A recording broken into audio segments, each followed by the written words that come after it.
আসসালামু আলাইকুম everyone, welcome to my another blog. আজকে আমরা বের হয়েছিলাম মূলত পিজি হসপিটালে যাওয়ার জন্য, কারণ কিছু টেস্ট ছিল। তো সেখানেই এই টেস্টগুলো হয়ে থাকে সাধারণত, তাই আমরা ওখানে চলে গিয়েছিলাম এবং টেস্টগুলো করিয়ে নিই। টেস্ট করানোর শেষে আমরা ভাবলাম কিছু একটা খাবো, কারণ ক্ষুধা লেগেছে, প্রায় দুপুর হয়ে এসেছিল। সো ওখানের আশেপাশে কিছু ছিল না, তাই আমরা চিন্তা করলাম না, মগবাজারে অ্যাট দ্য টেবিলে যাব। এই প্লেসে এর আগেও আমার আসা হয়েছিল, কিন্তু কখনো ভিডিও ব্লগস তেমন একটা করা হয়নি। তাই ভাবলাম আজকে এই প্লেসটা একটা ব্লগ করি।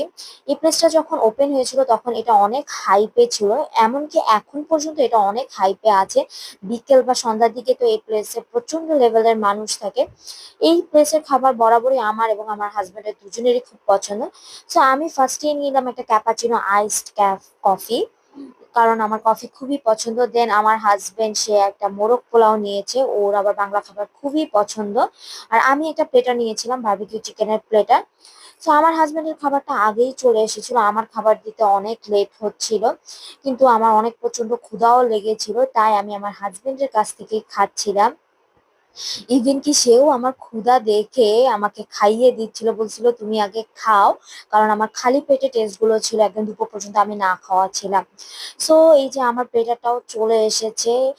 এই প্লেটারের প্রাইস ছিল 399 টাকা এবং আমার হাজবেন্ড যেটা নিয়েছিল সেটা প্রাইস ছিল 300 টাকা। I must say at the table কখনোই আমাকে নিরাশ করেনি, কারণ বরাবর যতদিনই আমি এখানে খেয়েছি এই জায়গার খাবারগুলো আমার খুবই ভালো লেগেছে। শুধু আমার না, আমার হাজবেন্ডেরও অনেক ভালো লেগেছে। মানে এই জায়গার খাবারের মান এবং কোয়ালিটি দুটোই অনেক ভালো। আমরা দুজন অনেক মজা করে এখানে খেয়ে থাকি। আমি চেষ্টা করি এখানে আসলে সবগুলো ফুড কোর্ট থেকেই এক্সপ্লোর করার খাবার, সেখানে বরাবরই আমি অনেকগুলো ফুড কোর্ট থেকেই খেয়েছি, খাবারগুলো মজার ছিল। তো খাওয়া দাওয়া শেষে এখন আমরা ঘরের দিকে চলে যাচ্ছি। যেতে যেতে দেখলাম পুরো ওয়েদারটা বৃষ্টির মতো হয়ে গিয়েছে, মানে বৃষ্টি আসবে। আর এই পরিবেশে তো বাইকে ঘুরতে খুবই ভালো লাগে।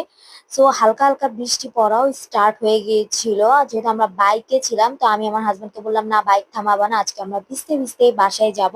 আমার অনেকদিন ধরে ইচ্ছে ছিল যে আমি আমার হাজবেন্ডের সাথে বৃষ্টিতে ভিজবো, কিন্তু সে আমাকে কখনোই ভিজতে দেয়নি। যাই হোক, সো আজকে ওই স্বপ্নটা পূরণ হয়ে গেল, আমরা বৃষ্টিতে ভিজে নিলাম একসাথে। এই যে আপনারা দেখুন কি ঝুম বৃষ্টি। আজকে এতটুকুই। সো সবাই ভালো থাকবেন, আবারও দেখা হবে পরবর্তী ব্লগে।